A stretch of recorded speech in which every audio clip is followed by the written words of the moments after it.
Arratsaldeon guztioi, ongi etorriak ekitaldi hontara. Vamos a empezar dando unos datos, pero antes vamos a dar las gracias a quienes nos acompañáis, por supuesto a todos vosotros, a quienes van a participar en la mesa redonda y también a Mariaje Idoeta, delegada concejala de Servicios Sociales, Acción Comunitaria y Barrios del Ayuntamiento de Donostia, a Charo Rodrigo, directora de Atención a la Dependencia y a la Discapacidad del Departamento de Políticas Sociales de la Diputación Foral de Guipúzcoa, y a la consejera de Igualdad, Justicia y Políticas Sociales del Gobierno vasco, Nerea Melgosa. Les vamos a dar a ellas primero la palabra para que hagan una pequeña introducción y después continuamos. Consejera delegada. Arratsaldeon eta ongi etorri Donostiako udaletxeko pleno honetara. Datozen orduetan edo ordu eta erditan zehar gizarterantzat benetan garrantzitsua den gai bat jorratzeko aukera izango dugu. Osasun mentala. Eta are garrantzitsuagoa den kolektibo batean zentratuta, gazteak. Zentzu horretan oso kaltebera den kolektibo bat. Gracias a las entidades como AGIFES, durante los últimos años se han conseguido grandes avances en la visibilización de un problema muy extendido, pero que hasta no hace mucho era tabú en nuestra sociedad. Y yo creo que todavía también sigue siendo algo de tabú. Y gracias a acciones como la de esta tarde, seguimos poniendo el foco en una realidad muy compleja, pero que no podemos dejar de abordar. Azken urteetako datuak benetan gogorrak dira. Gure gazteek geroz eta ideia eta jokabide suizidak dituzte. Eta gaur egungo gizarteak eta bizimoduak ez dute bat ere laguntzen. Beraz, gure eskuetan dago egoera honi irtenbide bat ematea. Erakundeek neurriak hartzen jarraitzen behar dugu buru osasunaren arloan gazte hauei laguntzeko. Eta horretarako oso onuragarria dira gaur hemengo egingo dugun bezalako ekitaldiak. Denon artean egoera mahai gainean jartzeko eta laguntzeko moduak aurkitzeko. Mila esker berriro zuen ezagutza gurekin partekatzera etorri zareten guztioi eta AGIFES elkarteari topaketa hau ahalbideatzeagatik. Mila esker. Orain igoko da Charo Rodrigo, Atención a la Dependencia y Discapacidad del Departamento de Políticas Sociales de la Diputación. Arratsaldeon guztioi, ezer baino lehen eskerrik asko AGIFESi ekitaldi hau antolatzeagatik eta gonbidatzeagatik. Niretzat plazer bat da hemen gaur egotea zuekin. Urtero, urrian 10ean, osasun mentalaren munduko eguna ospatzen dugu. Hala ere, 365 egunetan arduratzen eta lanpetzen gaitu. Efectivamente, la salud mental nos preocupa y nos ocupa los 365 días del año. Por eso, jornadas como las de hoy para visibilizar, concienciar y sensibilizar adquieren una gran importancia. Como dice el título de la jornada, el problema de la salud mental en las personas jóvenes es un reto urgente. Y urgente quiere decir que tenemos que actuar sin demora, cuanto antes mejor. A nadie se nos escapan los datos de prevalencia de la salud mental. Hay numerosos estudios, pero quiero hacerme eco hoy, para contextualizar un poco la jornada, en algunos datos de un estudio realizado por FEDEAFES en el año 2021, que era concretamente sobre la infancia, la adolescencia y juventud con problemas de salud mental en Euskadi. Creo que estos datos nos van a situar un poco en la realidad en la que este cambio sociológico nos está situando. La encuesta de salud cifraba en un 7,8% la prevalencia de síntomas de ansiedad y depresión en personas entre 15 y 24 años. De entre cerca de las 7.600 personas que fueron hospitalizadas por problemas de salud mental, casi un 11% tenían entre 5 y 24 años, o sea, muy jóvenes. Entre el 2015 y el 2020 fallecieron por suicidio en Euskadi 76 personas menores de 29 años. Los centros de salud mental cada vez reciben más consultas de los centros escolares Cada vez en edades más tempranas se demanda una atención para la salud mental. 1 de cada 2 madres o padres han identificado cambios severos en sus hijos e hijas, más irritables, más tristes, más ansiedad, más inquietos, con cambios de humor. Sabemos que la prevalencia de estas patologías en ocasiones está unida a factores de salud, pero también hay muchos factores del entorno que están influyendo. Tenemos una juventud muy presionada pues, por encontrar el primer trabajo o por sacar las mejores calificaciones o por destacar en un arte, destacar en un deporte. Se les exigimos que sean los mejores en cada cosa que hagan. Los menores tienen un montón de actividades durante todo el día y casi no tienen tiempo ni para divertirse de una manera no estructurada. Todo tiene que estar estructurado. Las redes sociales, las adicciones, la discriminación, el acoso. Al final hay muchos factores externos que están influyendo en el día a día de nuestra sociedad y que está causando una influencia en la salud mental de nuestras personas jóvenes.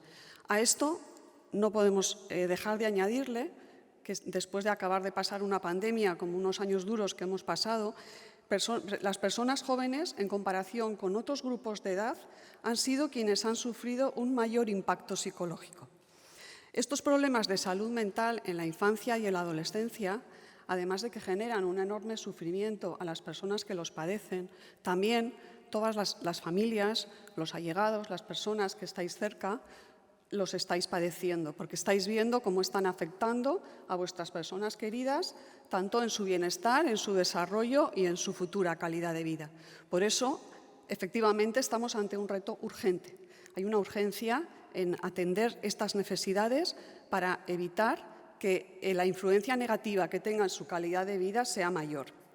Pero la respuesta que tenemos que dar es multisistema, es decir, muchos agentes diferentes tenemos un papel que jugar en esta respuesta integral que tenemos que dar al problema de la salud mental. Indudablemente estamos ante un problema de salud y el Departamento de Salud también tendrá su parte de responsabilidad y de tener unos recursos adecuados para atender a toda la población infanto-juvenil. Pero, por otro lado, estamos otros agentes que también de forma colaborativa vamos a ayudar en ese camino, porque el Departamento de Salud solo no va a poder avanzar en hacer un abordaje integral y en avanzar en la integración social y en eliminar los estigmas. Ahí somos muchos agentes, las entidades, la sociedad en general, los que tenemos que ir trabajando de la mano para hacer ese trabajo de forma colaborativa. Desde el Departamento de Políticas Sociales de la Diputación Foral de Guipúzcoa atendemos a personas con trastorno mental grave en su proceso de recuperación. Tenemos diferentes tipos de recursos, todos ellos comunitarios y de carácter rehabilitador. Muchos de ellos con la entidad Agifes, pues desde alojamientos, centros de día, talleres, apoyo en las curatelas para el ejercicio de la actividad, de la capacidad jurídica. Pero también somos conscientes de que esta realidad sociológica está cambiando y que tenemos que ir adaptando nuestra red de recursos a esta nueva situación. Por eso, recientemente hemos abierto también un recurso dirigido a jóvenes con problemas de salud mental y problemas de comportamiento y también otro recurso dirigido a menores en desprotección con problemas de salud mental. Es decir, el camino lo vamos haciendo, pero tenemos que trabajar de forma colaborativa. Creemos que el reto está, sin duda alguna, en conocer cuál es la necesidad para poder atender y trabajar de forma colaborativa y en red para ser capaces de dar una respuesta integral. Horrela, jarraituko dugu, nola ez, eta mila esker Agifesi. Bueno, hasi baino lehen, Nerea Melgosari emango diogu hitza, Jaurlaritzatik dator, sailburua. Bueno, arratsaldeon guztioi eta eskerrik asko ere hemen egoteagatik zurekin eta eskerrak emotea zuren gonbidapenagatik. Lehenengo eta behin, nahi nuke eskerrak emotea eta zoriondu egitea baita ere Agifes elkarteari leloa honegatik, gazteak eta bere buru osasuna premiazko erronkarako. Guretzako oso garrantzitsua da, bai gazterena eta bai premiazko erronka. Esaten duen bezala Txaro, guretzako oso garrantzitsua da erronka horretaz hitz egitea. Decía que, en primer lugar, daros gracias a AGIFES, a todas las personas que conformáis AGIFES, a las familias y a aquellas personas, bueno, que usuarias también que tenéis de la asociación.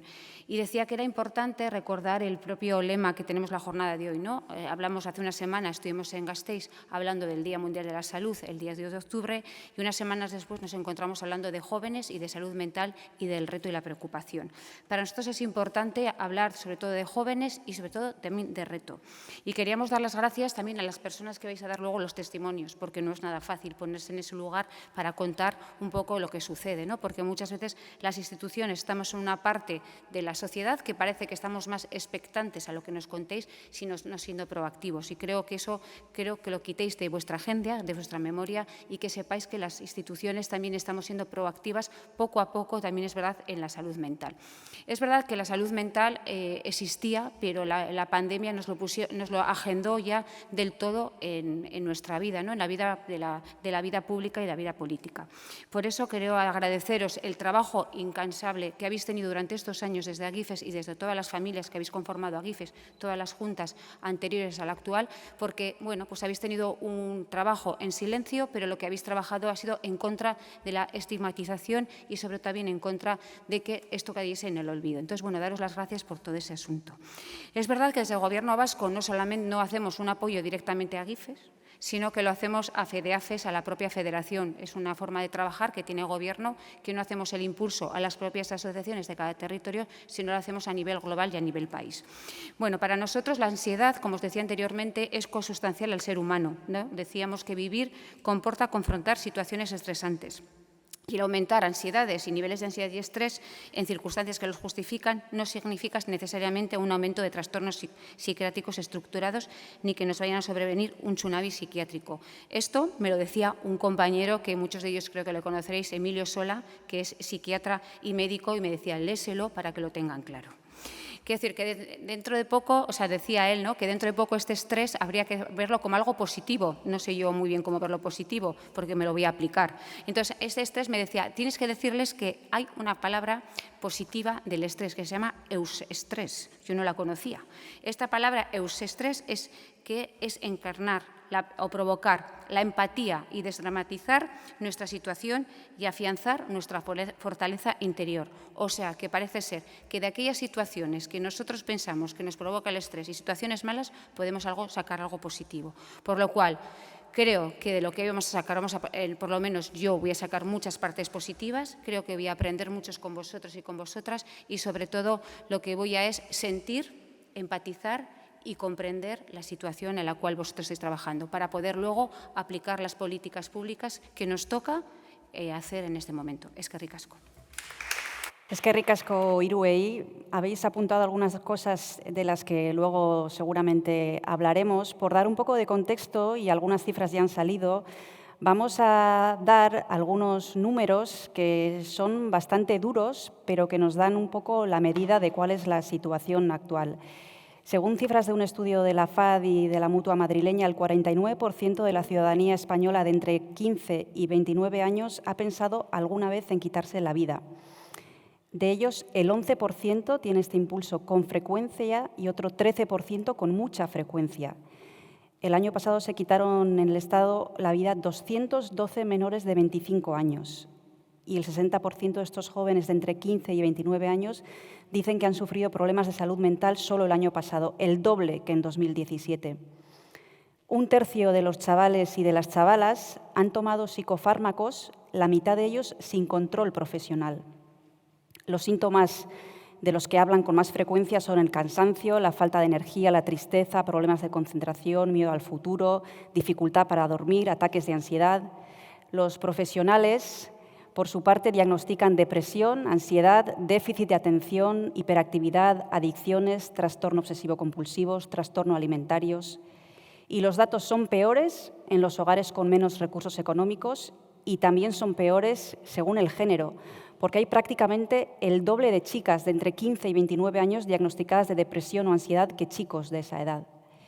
Y si nos centramos en Euskadi, Charo Rodrigo ya ha apuntado algunos datos, según los últimos de 2021, una de cada 10 personas de entre 15 y 29 años dice experimentar síntomas de ansiedad y o depresión. También se observa un aumento de los ingresos psiquiátricos debidos a ideación o conducta suicida, y entre 2015 y 2020 fallecieron por suicidio o lesiones autoinfligidas 76 personas de menos de 29 años.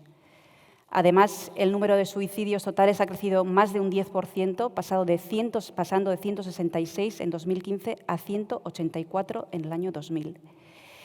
Con estos datos, como decía, tan duros sobre la mesa, vamos a escuchar a las profesionales.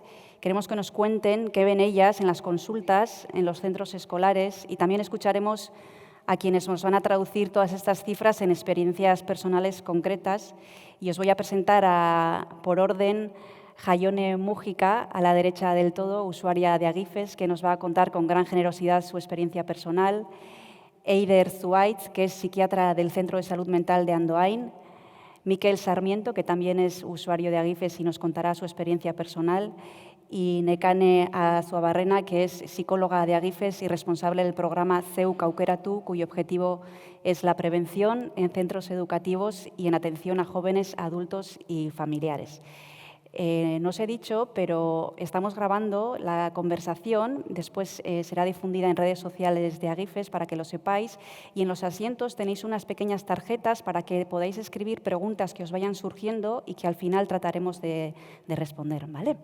Vamos a empezar la charla, que esperemos que sea lo más agradable posible, sobre todo para Jaione y para Miquel, y para dar un poco de contexto, un poco de luz sobre esto. Vamos a empezar con Eider, si te parece, y vamos a empezar preguntándote por qué es lo que ves tú en las consultas, Eider.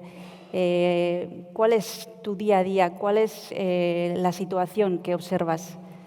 Para poner un poco en contexto, yo trabajo en un centro de salud mental en Andoain, como han dicho, y bueno, yo estoy viendo desde el 2012 infantil, adolescentes, pero también veo personas adultas por necesidades del servicio. Pues mi puesto un poco se centra pues, en todo, bueno, veo a todas las edades.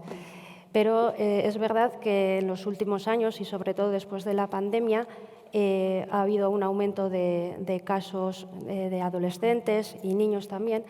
Y entonces, bueno, pues decidimos que me centrara más, junto a mi compañera Laura, que es ella psicóloga infantil, en coger las primeras consultas solo de infantil y de adolescentes. Entonces, bueno, lo que vemos nosotras en consulta, sobre todo ahora en adolescentes, son chavales, bueno, si diferenciamos un poco los géneros, los chicos vienen más por trastornos de conducta, dificultades de control de emociones, y las chicas pues vienen más por trastornos de conducta alimentaria, aunque también hay chicos, y luego también más pues trastornos emocionales, más depresiones, desganas, falta de ilusiones. Entonces, lo que hemos visto es eso, ¿no? Un aumento de este tipo de adolescentes. También vemos trastornos de déficit de atención, que eso era algo que ya veníamos viendo desde antes de la pandemia, pero bueno, sigue habiendo, ¿no? Lo que a nosotros bueno, nos pasa es que hay mucha demanda y poco tiempo, ¿no? No podemos llegar muchas veces a ver a esos pacientes graves, porque muchas de estas alteraciones de conducta o trastornos depresivos vienen con autolesiones, vienen con ideas autolíticas, ¿no? Y son chavales que están angustiados y ya les cuesta bastante llegar hasta donde nosotros, ¿no? Pues pidiendo ayuda, que luego nosotros, claro, les tenemos que dar una buena atención, pero las agendas pues no van. Además, estamos en un centro ambulatorio donde las consultas son, pues eso, ¿no? Yo le puedo ver cada 2 semanas o cada mes, lo normal, pero igual ese chaval o esa chavala necesita algo más, igual no está yendo al colegio porque está en la cama, en el día a día está su familia, pero no tiene más apoyos.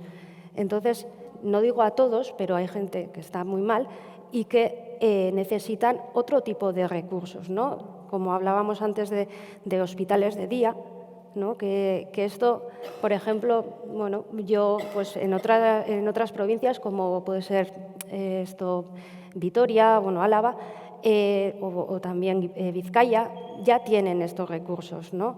Pero Guipúzcoa estamos ahí, que nos han comentado muchas veces que vamos a tener, pero todavía no tenemos. Entonces, ¿para qué serviría un hospital de día? Pues para que esas personas que están en casa y solamente por ambulatorio no llegamos, pues tengan un sitio donde acudir, donde tengan su entorno, psicólogos, haya monitores, haya una estructura que a ellos les ayude a poder salir adelante, ¿no? Porque hay, bueno, como bien has dicho, las visitas a urgencias son muchas, ¿no? Y yo tengo en mi cupo chavales que pues, últimamente están acudiendo a urgencias y luego vienen.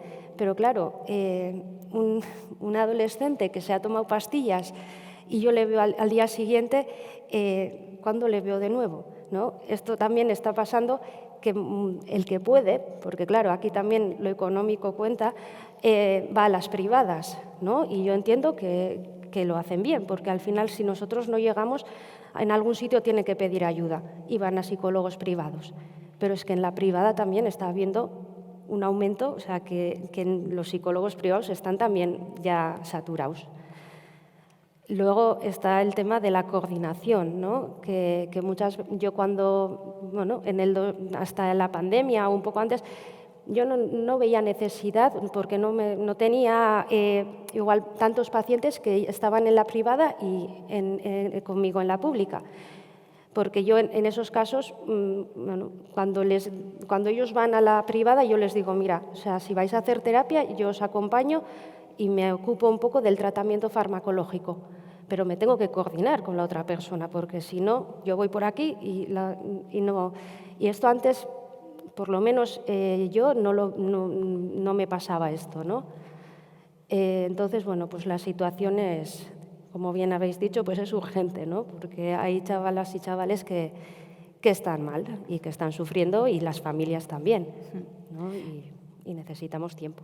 Si queréis interrumpir alguno de vosotros, Jaione, Mikel o Nerea, hablamos entre todos, que no sea algo muy rígido, ¿sí? Eider, decías que hay un aumento de casos, no sé a qué atribuyes que esta urgencia también de la que se hablaba antes se da ahora, ponemos el foco ahora donde antes no se ponía, hay más casos, antes también había pero no se diagnosticaban, ¿qué está ocurriendo? Bueno, yo, a ver, esto es un poco mi opinión, ¿no?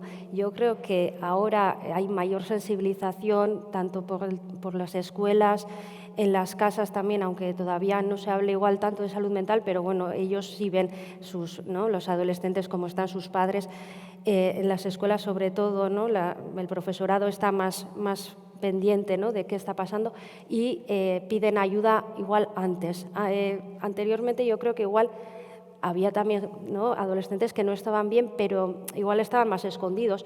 O también la pandemia ha traído que los adolescentes han estado muy aislados, porque no se podían juntar, no se podían. Entonces, eso también no les ha beneficiado de nada. Y ahora, bueno, yo no sé si ahora estamos todavía viendo las consecuencias de la pandemia o es que la propia sociedad, ¿no? Pues somos más individualistas, no somos tan comunitarios y les cuesta más, ¿no? Y yo creo que hay más casos también, ¿eh? Yo creo que la sociedad también, la forma en que vivimos, lleva pues lo que habéis comentado, ¿no? A tener pues más síntomas de ansiedad, más estrés, más necesidades de llegar a tal punto. Y claro, para un adolescente poder gestionar todo eso, pues si para un adulto ya es difícil, pues para un adolescente más, ¿no? Y entonces pues hay adolescentes que es que la adolescencia es el momento en que la persona se va haciendo, ¿no? Esa personalidad se va creando y en esos momentos, pues si no tienen esos apoyos y esas figuras igual necesarias, pues van empeorando. Pues preguntamos a Mikel, que es el más joven de los que estamos aquí sentados, para que nos cuente cuál es la experiencia que le ha hecho que esté hoy aquí, ¿Cuál es el camino que has tenido que hacer para llegar a donde estás ahora? Bueno, yo al final, o sea, lo mío ya viene desde siempre, no fue un momento puntual en el que de repente noté que iba raro. O sea, yo siempre he sido, digamos, hablando en términos de sociedad, siempre he sido como raro, ¿no? Diferente y bueno, yo, a ver, conciencia cogí ya por el periodo de la adolescencia o tal, lo que pasa que yo lo achacaba a como soy raro, estoy pagando ese precio, ¿no? Entonces, de alguna manera me he fustigado mucho. Y bueno, fue de hecho en una charla de estas, hace 2 años me parece, que vine, empecé a escuchar, empecé a sentirme identificado con otros testimonios, conocí a GIFES porque yo no tenía ni idea que eso existía aquí, ¿no? Porque no hay... no se da mucha información, no se ve, no tiene como esa visibilización que a lo mejor otras asociaciones sí pueden tener. Y a raíz de eso, pues decidí empezar a luchar, decidí un poco cambiar el foco y decir, no, es que a lo mejor no es que yo tenga el problema, a lo mejor es que no tengo de alguna manera muy claro dónde está mi lugar.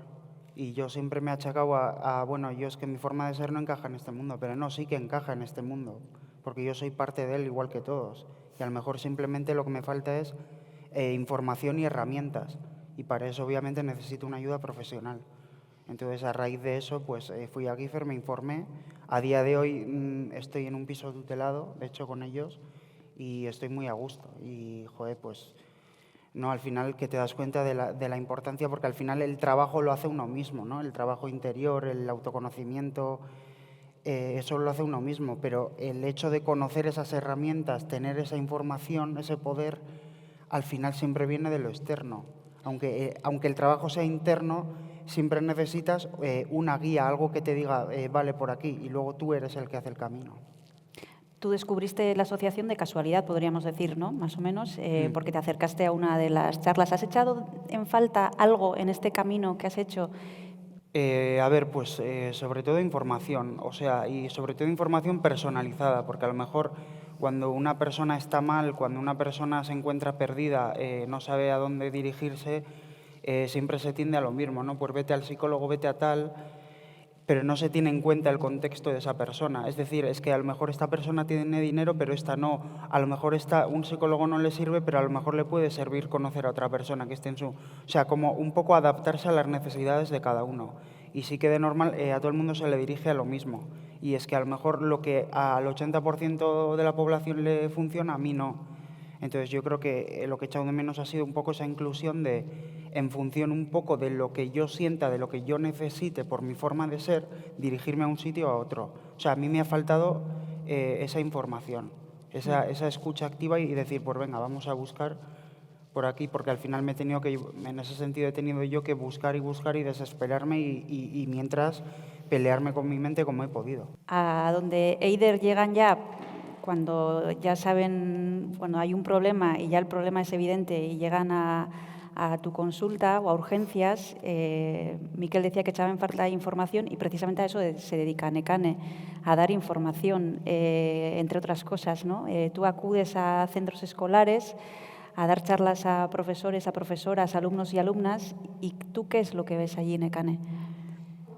¿O qué escuchas, sobre todo? Muchísimas cosas que ahora ya menos porque es el 3er año que estamos haciéndolo, pero sobre todo al principio te revolvían todo el cuerpo, porque al final en todas las clases, en todas las aulas, aparece una señal de alarma, un alumno que sale llorando, una persona que dice que tiene un problema de salud mental, una persona que dice que sus padres no lo escuchan cuando dice que quiere ir al psicólogo. En fin, un montón de estas cosas que después llegan al final a donde Eider y que es un poco lo que decía Miquel, ¿no? Esa falta de atención individual a los jóvenes, a los niños, a los adolescentes y esa falta de información y esa falta de naturalizar un problema que van a tener, seguro, que es la de tener que gestionar problemas, tener que gestionar emociones, dificultades en la vida. Y que es verdad que en ese camino de individualidad que les estamos imponiendo, no les enseñamos a manejar. Entonces son muy frágiles. tú cuando empiezas a hablar de un problema de salud mental y los problemas de salud mental y les pones nombre y les dices os puede pasar en la vida y seguramente os está pasando, pues de repente todos dicen, ay madre, que está hablando de cosas que nos pasan, ¿no? Y en todos los sitios, en todas las aulas sale. Y luego hay una parte también en las aulas que creo que también tenemos que puntualizar mucho y es la de los profesores. Les estamos dando una responsabilidad en tener que asumir toda esa problemática que tienen en las aulas, diciéndoles, toma, aquí tienes el protocolo 1, el protocolo 2, el protocolo 3, pero no saben cómo hacerlo, no tienen herramientas. Igual que los jóvenes necesitan herramientas, los profesores necesitan herramientas para poder afrontar la situación que tenemos todos encima. Y los padres necesitan herramientas para poder afrontarlo en casa. Entonces, estamos todos como haciendo cosas por separado. Yo atiendo de urgencia al adolescente que ha tenido un intento de suicidio. Pero claro, luego ya no le puedo dar cita. Entonces, ese adolescente ya se queda ahí, con los padres, en el colegio, donde sea, y vuelve a pasar. Y entonces cuando vuelve a pasar, pues igual llega otra vez a EIDER, pero luego otra vez llega a su casa, sigue en el centro. Entonces no estamos haciendo una atención específica e integral, como ha dicho Charo, de la situación. No puede ser que Agifes haga un programa piloto e intente por aquí, EIDER haga lo que puede, Miquel encuentre pues, de casualidad en una charla. Pero hay muchísimos jóvenes, los datos están ahí y esto va a más y cada vez vamos a más. Y hay muchísimos jóvenes que necesitan una atención diferente, individualizada, que estudie el contexto, la situación, la ayuda que tú necesitas. Y para eso hace falta un espacio para ellos, que no hay.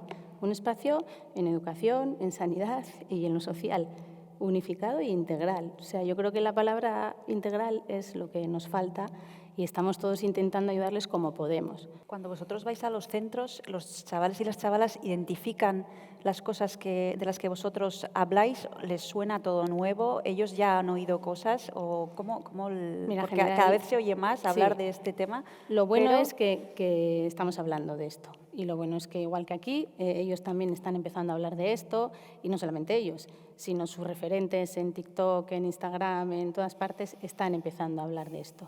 Entonces, se está empezando a naturalizar un poco los problemas de salud mental, el intento de suicidio, la depresión, las crisis de angustia, todo esto.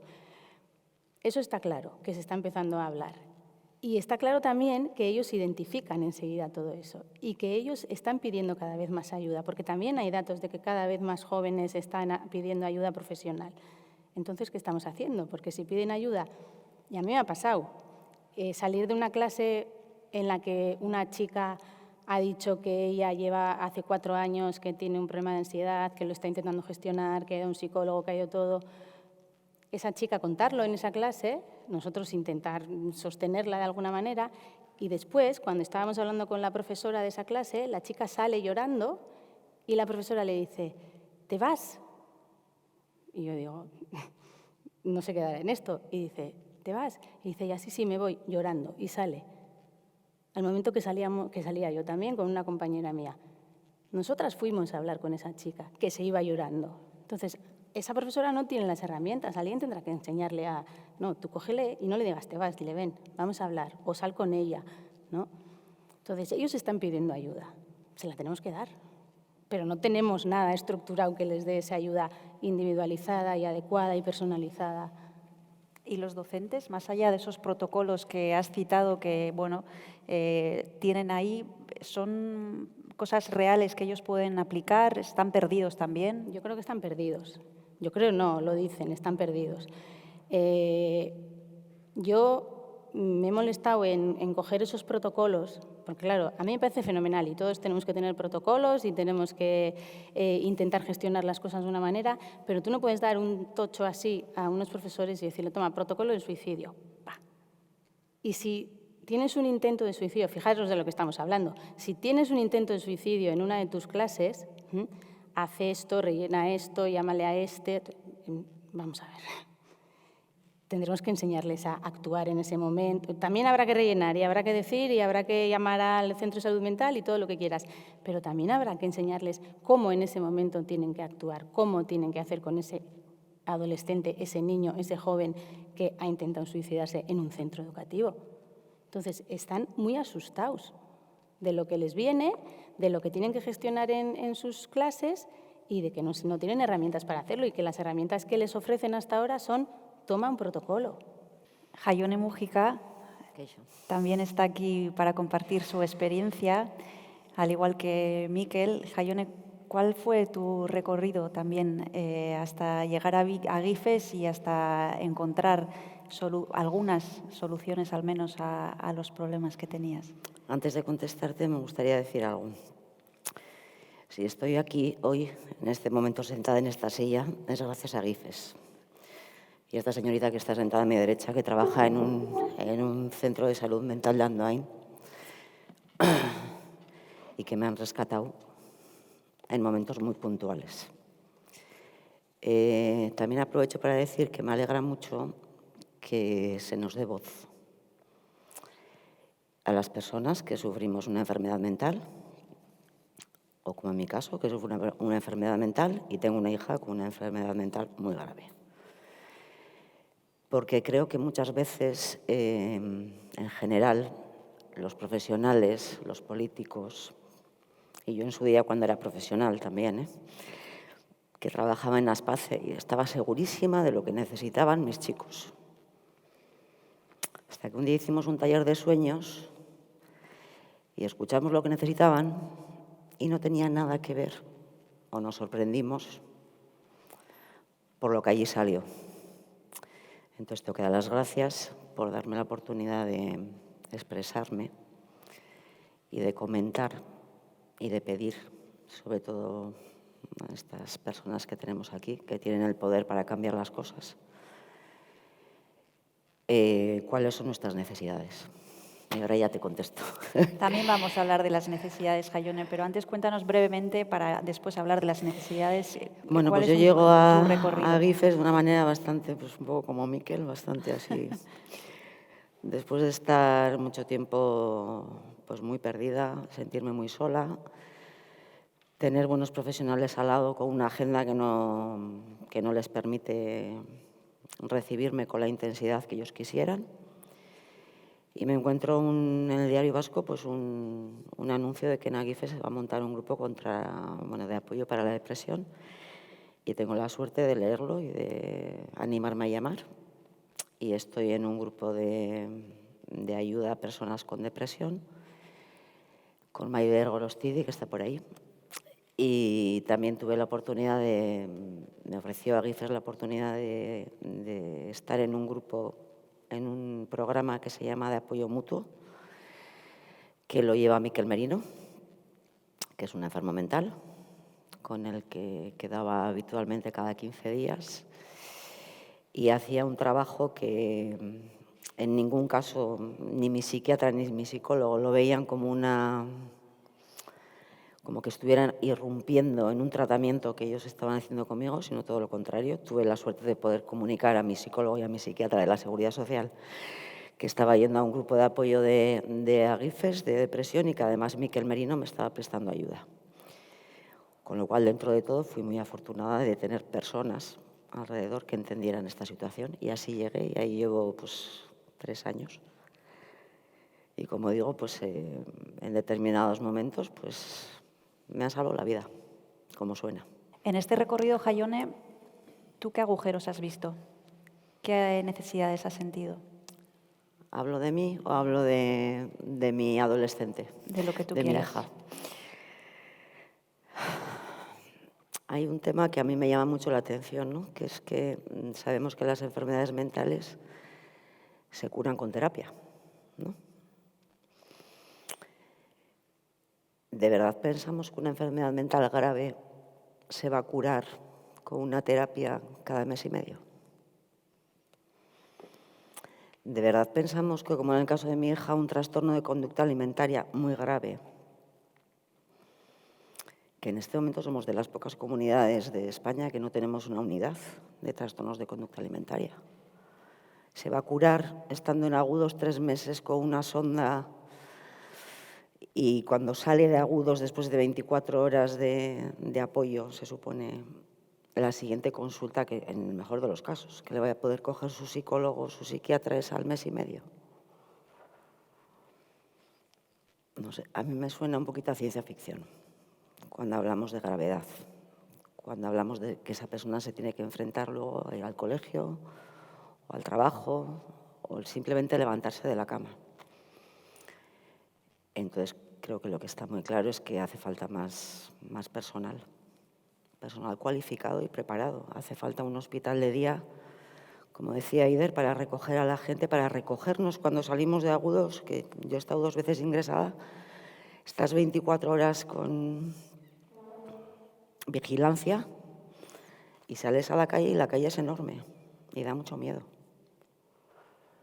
Y el siguiente apoyo que tienes es al mes y medio. En mi caso, la suerte de tener a Maider, de poder llamarle, o de Eider, que siempre me dice que le puedo llamar, sabiendo que tiene una agenda imposible. Entonces, si hablamos de recuperación o de que los enfermos mentales tenemos derecho a tener una vida digna, los recursos que hay no son necesarios. Hay gente maravillosa trabajando que da el 100% y el 120%, pero no es suficiente. Yo puedo Sí, comentar un tema. A mí me pasa que cuando oigo enfermedad mental, hospital, toda esa parte, no identifico a todos esos jóvenes que yo estoy viendo en las aulas con todo eso, ¿no? Entonces, también creo que tenemos que empezar a llamar a las cosas de otra manera, ¿no? Porque llámese hospital de día, llámese centro de no sé qué, llámese...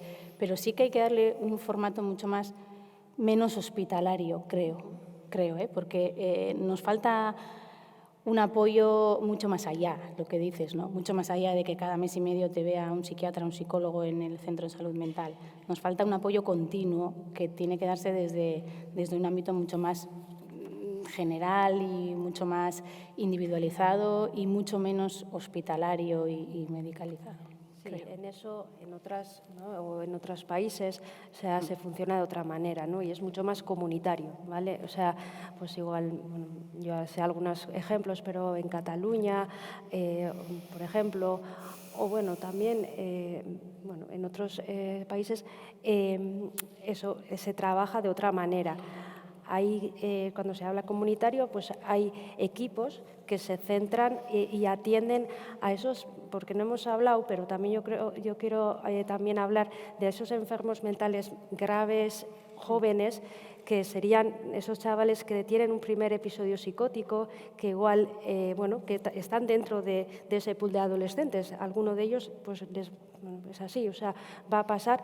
Y tampoco tenemos para esos chavales con 17, 18 años que tienen su primer brote secundario, bueno, pues al final por X razones, ¿no? Y por genética también, y que no hay un centro de primeros episodios, cosa que en otras provincias sí la hay, ¿no? ¿Y qué se hace en ellos? Pues hay más comunitario, o sea, hay equipos, hay enfermera, hay monitores, hay psicólogo, hay psiquiatra, y entonces hay un trabajo con esas personas y con las familias para poder explicarles qué está pasando, qué les está pasando a esos adolescentes que han tenido un brote, ¿no? Que igual luego ese brote, bueno, pues va bien, ¿no? Y no necesita, y bueno, igual no es una enfermedad mental, ¿no? O sí, ¿no? Y es algo crónico y que eso necesita un cuidado, y los estudios lo dicen, o sea, cuanto antes veamos y captemos un primer episodio,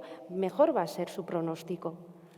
Y en eso tampoco tenemos. Entonces, tenemos muchas cosas que nos faltan. Sí, sí. Y eso ¿no? funciona, porque al final nosotros lo que, como podemos, hacemos en Agifes con el programa Seguacuratú es eso, Miquel os lo puede contar. Al final es un mini equipo, porque no nos da para más, que intenta que cada persona cada joven que está en ese programa, ayudarle a que si ha tenido un primer episodio, pues por lo menos no tenga el segundo tan rápido y pueda aprender a gestionar cuando venga el siguiente, ¿no? Claro. Y esa es la idea, porque es que si no, luego al final hacemos jóvenes frustrados, jóvenes con no sé cuántos episodios psicóticos o no, o de ansiedad o de lo que sea, o depresivos, o intentos autolíticos, que repiten patrones y se cronifican con 20 y pico años. Sí, pero para eso necesitamos eso, pues dinero, ¿no? Entiendo, y personal cualificado y pagado, ¿no? Porque esos programas también hay pues para personas con ideas autolíticas que pueden llamar, o sea, hay en sitios que funcionan que ellos saben que les pueden llamar, hay una persona de guardia y un paciente de ese tipo sabe que yo puedo llamar a este número a las 2 de la mañana cuando me estoy sintiendo mal, cuando me voy a estar... Y eso existe, aquí no hay. O, bueno, no sé si vosotros lo hacéis. No, a las 2 de la mañana de momento. No, pero claro, Pero sí. o sea, pues según, no digo para todos, lógicamente esto no va a ser para todo el mundo, pero sí para esas personas que realmente están mal. Y lo hospitalario es verdad que para mí es algo puntual, que necesitan en un momento puntual un ingreso de tal, pero tampoco como, bueno, ahora habéis comentado que sí, en San Juan de Dios se ha abierto, hay plazas para chavales, que está bien, ¿no? Todo que venga, no, yo creo que lo necesitamos, pero yo creo que no es suficiente, ¿no? Que necesitamos más. ¿Hay algún lugar, tú Eider has citado una comunidad, Cataluña, ¿hay algún lugar en el que os fijéis, en el que veáis que las cosas funcionan de otra manera, que os gustaría que también fuera aquí así? Yo, o sea, en título personal, o sea, pues conozco un poco, pues eso, sé que en Cataluña, en Barcelona y así hay, ya en Bilbao también empezaron y yo creo que eso sigue para no tanto igual para adolescentes, pero sí para enfermos mentales, pues hay equipo comunitario que van por la calle y un poco atienden, ¿no? a esas personas que igual no pueden llegar a los centros y están mal. Eso en Vizcaya sí estaba funcionando. Sí. Ya os digo, luego de trastornos de conducta alimentaria, pues allí, bueno, Jaione ya conoce, hay un hospital privado, ¿no? También en Cataluña, bueno, hay cosas. Y claro, aquí cuando tenemos que ingresar a un adolescente, hasta ahora por lo menos menor, igual de 12, 13 años, y termina el ingreso en agudos porque no le podemos tener más de tanto tiempo, porque es así, le tenemos que mandar a otra comunidad, porque allí existe igual, ¿no?, ese ingreso más de media estancia, pero aquí no. Entonces, claro, para esa familia tener que... Entonces, sí, existen. ¿Cómo es ese paso de infancia, juventud, adultez en psiquiatría? ¿Cómo...? Bueno, yo creo que los casos igual que diríamos, bueno, no son igual, no sé si están graves, ¿no? O sea, que igual tú le empiezas a ver a los 14, 15 y van bien, igual es una ansiedad, es una depresión y mejoran, igual puedes llegar a darles el alta, pero pacientes igual con ya más graves, lo ideal sería pues tener una coordinación con adultos, ¿no? Es verdad que donde yo justo trabajo, como somos un centro pequeño, yo esa transición, o sea, al final yo puedo seguir a esos pacientes.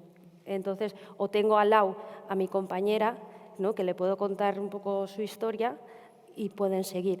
O como mucho les puedo derivar a Tolosa, pero lo mismo, ¿no?, hablamos. Aquí en Donosti, bueno, pues no te puedo decir un poco cómo funciona. Seguramente algunos se perderán porque es una edad también que ellos, claro, enganchar también con una persona a esa edad no es fácil, ¿no?, porque ellos tampoco quieren estar enfermos. O sea, ¿no?, el aceptar que yo tengo un problema y que tengo que tomar una medicación a esa edad, y más mayores tampoco, pero bueno, no es fácil, es un trabajo.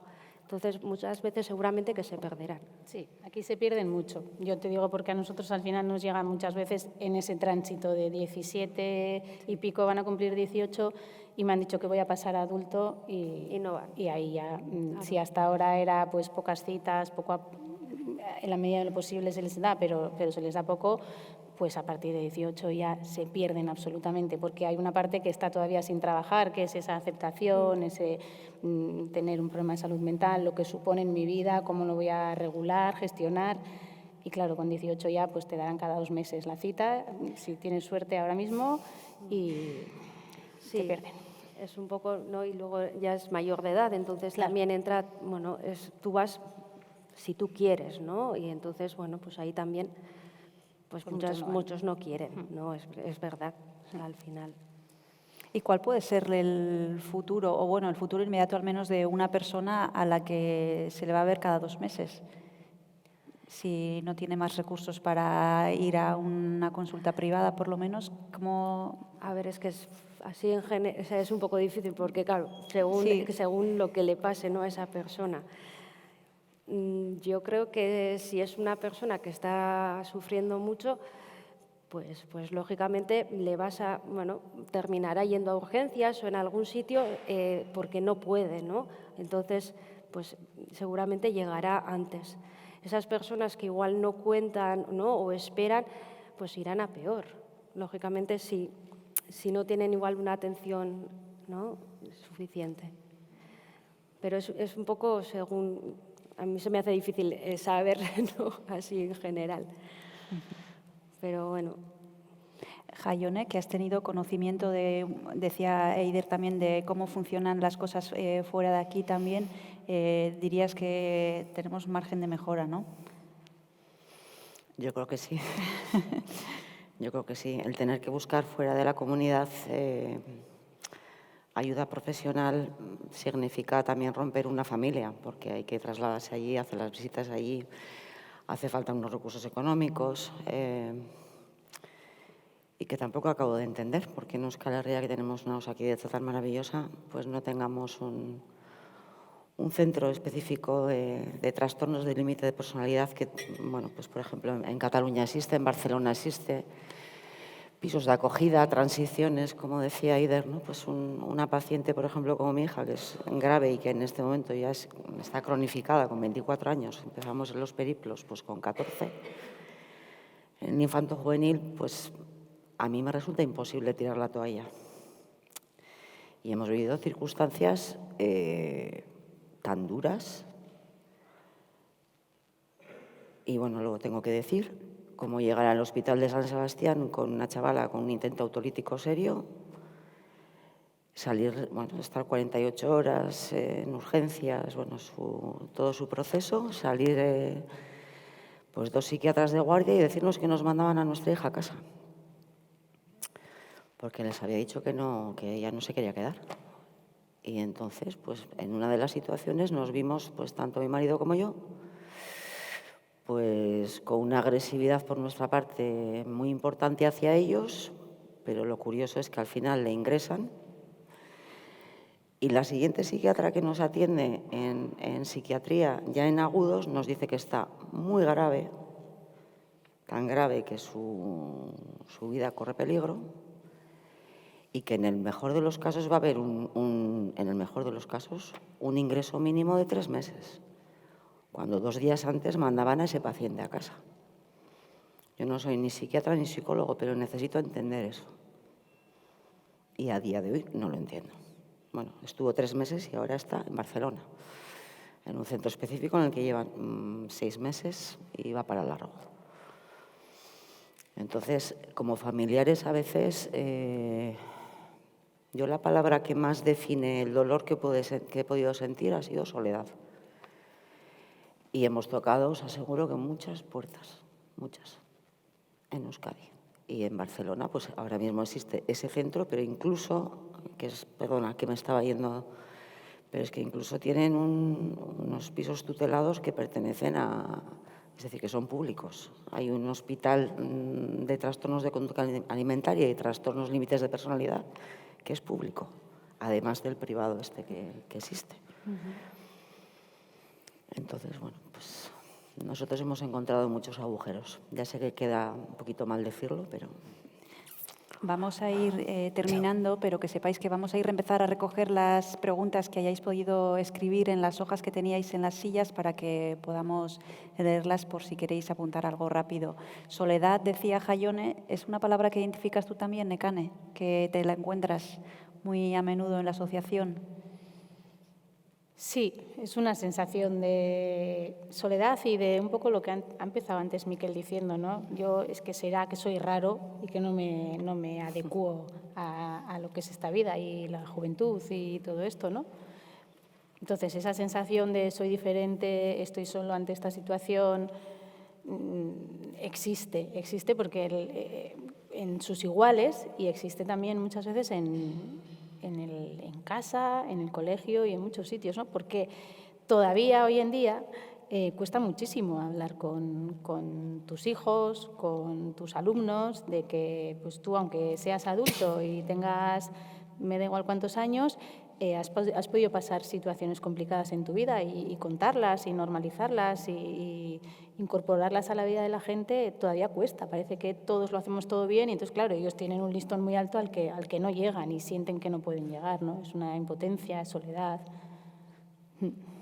Miquel, antes de empezar, decía que le daba pena que no hubiera más jóvenes aquí. No es que no seáis jóvenes, pero estamos hablando de salud mental y jóvenes. Y, Miquel, ¿te parece que debería haber más jóvenes? Sí, a ver, o sea, al final, pero bueno, yo también he sido víctima de eso, ¿no? Yo, por ejemplo, cuando vi el cartel de Agifes, en el cartel de Agifes ahora ya no tanto, pero al principio solo aparecía pues gente de la tercera edad, ¿no? Entonces...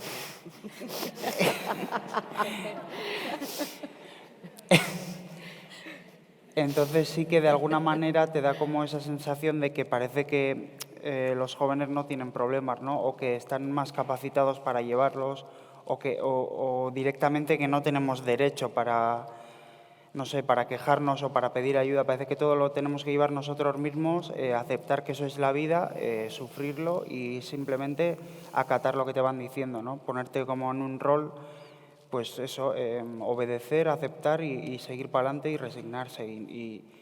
Y yo sí que, pues lo que te he dicho, ¿no? Cuando me da la sensación que a este tipo de actos siempre va, pues eso, que hay como una falta de gente joven, pues ya sea por miedo, por estigma, por lo que sea, o por falta de información, que es donde más creo que hace falta, pues que no acuden, ¿no? Cuando podría ser de gran ayuda, porque bueno, a mí mismo me cambió la vida, ¿no? Entonces a otros, pues obviamente también les podría pasar. Pero el problema es, pues, que no hay un altavoz, no hay un medio que hagan llegar este tipo de actos. Y luego también el propio miedo de cada uno, ¿no? O esa falta de empuje hacia estas cosas, porque encima se estigmatiza más. Yo echo de menos pues que aquí vengan más jóvenes para que de alguna manera se pueda hacer piña en vez de que se critiquen unos a otros o que haya esa cosa de, ay no, es que si va y es que tiene un problema y van a saber, bueno, pero es que si viene el otro también es que también lo tiene, no pasa nada. O sea, al final es un poco ese trabajo en equipo, ¿no? El ser humano siempre para salir adelante desde siempre ha trabajado en equipo y yo creo que ahora pues en el individualismo que vivimos pues tendemos más a mirar por nosotros mismos y estamos jodidísimos, o sea que eso debería ser una señal, ¿no? ¿Hemos terminado con las preguntas? Sí. Vale. Sí, ahora... Están un poco agrupadas. Vale. Bueno, hay algunas que se repiten un poco, al menos la idea inicial. Preguntan qué hacer o qué aconsejaríais a las familias cuando tienen un adolescente en casa que ven que necesita ayuda. ¿Cómo gestionar esto? Si detectan algo en casa, ¿qué hacer? ¿Cómo actuar? Bueno, primero habría que saber cómo detectan que le pasa algo, que necesita ayuda, porque creo que para eso hay que hablar. Entonces, para mí, y lo que yo cuando hablo con los padres siempre les digo es hablar. ¿Qué te pasa? Preguntar. A veces no te contestará, otras se cerrará la puerta, pero hay que hablar y hay que decirle que igual que tú puedes estar mal, yo he estado mal y el vecino puede estar mal y en tu clase puede haber más gente mal, ¿no? Y a veces los padres pues no podemos ser ayuda porque somos padres y cuando no podemos pues hay que pedir ayuda profesional. Pero primero hay que hablar con los adolescentes, y antes de que estén mal, quiero decir, hay que hablar de que existen los problemas de salud mental, de que un día puedes estar mal, de que un día pues si te pasa algo en la vida, pues igual no lo sabes gestionar, pero para eso estamos y te ayudaremos y si no pediremos ayuda profesional. Yo también he tenido que gestionar muchas cosas en mi vida. Somos su ejemplo, entonces tenemos que decirles que como ejemplo podemos estar bien, pero también podemos estar mal. Yo creo que es la clave. Y luego, cuando hace falta ayuda, y más si ellos te la piden, porque yo me he encontrado más de una vez que es que yo le he dicho a mis padres que quiero ir a un psicólogo y me han dicho que no. Y entonces ya, si un adolescente te está diciendo estoy mal, quiero ir a un psicólogo, y tú le dices no, porque no lo podemos pagar, pues ahí ya tenemos un grandísimo problema ya. Al hilo de eso que decías, Nekane, hay una persona que dice que si creéis que la educación temprana y las herramientas para gestionar emociones, el autoconocimiento, podría ser clave para que en la adolescencia y en la primera juventud pues, estas situaciones que se producen fueran menos graves o más llevaderas al menos. Bueno, Sí, es que totalmente, claro. es que está claro, la clave está en hablar con ellos desde pequeños, en enseñarles a que van a tener problemas en la vida, igual que van a pasárselo muy bien también, y que para eso, pues, y que todos somos vulnerables y que en un momento dado en la vida lo vamos a pasar bien y en otros momentos lo vamos a pasar mal. Y que para eso, primero, si no lo puedes gestionar tú, pues te hay que pedir ayuda. O sea, tenemos que enseñarles y tenemos que ayudarles a ser emocionalmente muchísimo más fuertes de lo que son en este momento. Hay una persona que os da las gracias a Jaione y a Mikel y dice que sin vuestros testimonios el trabajo de los profesionales sanitarios estaría incompleto. Así que gracias la persona que lo ha escrito. Bueno, aquí también hay personas que... Aquí dice una que trabaja en pediatría y que corrobora vuestro análisis, el de la falta de recursos y también falta de coordinación, apunta otra persona, ¿no? Hablabais de un servicio integral que agrupara a varias de las áreas que necesitan de la salud mental, ¿no? Los servicios sociales, la sanidad, bueno, educación, un poco... Ese sería igual uno de los titulares, ¿no?, de esta charla, que los recursos tendrían que ser integrales, Nekane, Eider. Sí, eso, ¿no? O sea, es lo esencial, ¿no? La coordinación, tanto también con educación, ¿no? Profesores, que lo solemos hacer, pero es verdad que igual no es lo suficiente, ¿no? O sea, porque sí nos coordinamos, sí hablamos con las escuelas, cuando hay casos, nos reunimos. Pero es verdad que yo también, no ese sentimiento de que ellos están, bueno, pues sin herramientas, ¿no? Y entonces, bueno, cuando hacemos esas reuniones de algún caso, pues ellos lógicamente te están pidiendo, ¿no? ¿Qué hacemos? ¿Cómo lo podemos llevar, ¿no? Y entonces eso, que ellos también se puedan formar de alguna manera, yo veo importante. Y con servicios sociales, pues lo mismo. Servicios sociales es muy importante para las personas y adolescentes que tienen problemas de salud mental, pues porque pues tienen también, pues hay algunos en pisos, hay muchas veces problemas en la familia, ¿no? Y entonces servicios sociales tiene que también intervenir y tienen educadores igual en casa, y entonces nosotros nos tenemos también que coordinar con ellos, ¿no? Y poder entre todos ayudar a esa familia. Pero para eso también pues se necesitan reuniones, tiempo para esas reuniones, la coordinación. Y yo creo que eso, ¿no? Lo que sí hay que ser algo pues entre todos, porque si no, solos no llegamos. Preguntan también si hay alguna formación que echáis de menos los profesionales. Hombre, yo creo que la formación, es verdad que pues cada uno nos vamos formando como podemos igual, ¿no? O sea, es verdad que tenemos nuestras formaciones, pero esto, bueno, como en todas las profesiones, tú te tienes que ir formando pues durante los años que vas trabajando, porque las cosas van cambiando y no te puedes quedar, ¿no?, con la formación inicial que tuviste cuando eras estudiante. Entonces, pues hay que ir formándose y pues en estos temas, pues sí, nos tenemos que ir formando. Bueno, una pregunta, pero que no sé si, creo que no vais a poder responder, y es por qué no hay los recursos que citabais en otras comunidades. ¿Qué podemos hacer para que existan aquí? Eso la dejamos un poco... Bueno, decir que no existen, por lo menos, sí, que nos oigan y que nos demos cuenta de que no existen y que algo habrá que hacer. Es decir, el mundo cambia y hace 20 años se necesitaban unos recursos y ahora se necesitan otros y esos no existen. Nosotras no los vamos a sacar de ningún sitio, pero por lo menos decir que no existen, sí. Para terminar, hay una persona que también pregunta, bueno, dos más. ¿Qué hacer cuando un adolescente se niega a recibir ayuda? Pues lo que decíamos antes, ¿no? Yo creo que estar ahí, e intentar hablar, ¿no? Yo muchas veces les digo a los padres que aunque el adolescente no hable, nosotros les tenemos que hablar, porque ellos escuchan, ¿no? Entonces, lo más normal es que un adolescente no te hable, ¿no? Por su edad, o sea, no te va a contar qué le pasa, pero sí te va a escuchar. Yo insisto mucho en que hay que hablar desde muy pequeños. O sea, los niños muchas cosas no nos entenderán al principio, pero ellos si están acostumbrados a que tú les hables, les expliques las cosas, ellos, bueno, pues a medida que vayan creciendo ya irán entendiendo lo que les vamos explicando. Y los adolescentes lo mismo. Yo sí veo que, bueno, en mi consulta, lógicamente, no me cuentan a la primera qué les pasa y muchas veces no me cuentan, pero yo les hablo y entonces por lo menos digo, bueno, por lo menos me han escuchado.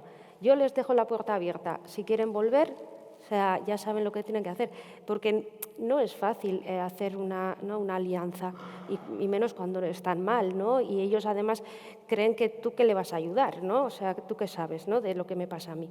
Entonces, no es fácil, pero yo siempre digo que aunque ellos no hablen, nosotros les tenemos que hablar e intentar entender y ponernos en el lugar de donde están ellos y bueno, decir, bueno, ya sé que no puedo sentir lo que tú sientes, pero por lo menos voy a intentar entenderte. Y muchas veces esas cosas que parecen obvias, pues les ayudan, ¿no? cuando están necesitados. A veces lo que hacemos es justamente lo contrario, además, es decirles, pero ¿cómo no vas a ir? Pero vamos a donde la psiquiatra, vamos a donde el psicólogo, vamos. Entonces todavía el rechazo es mayor. Está claro que la clave es hablar y decir, estoy aquí, ya te veo que no estás bien, si quieres me lo cuentas, yo estoy aquí, y estoy aquí, y estoy aquí, y estoy aquí. Y en algún momento, porque ellos evidentemente no se ven bien ni se sienten bien, pues aprovecharán que estás ahí, o un amigo, o sus padres, o un profesor, o al final tiran de algo.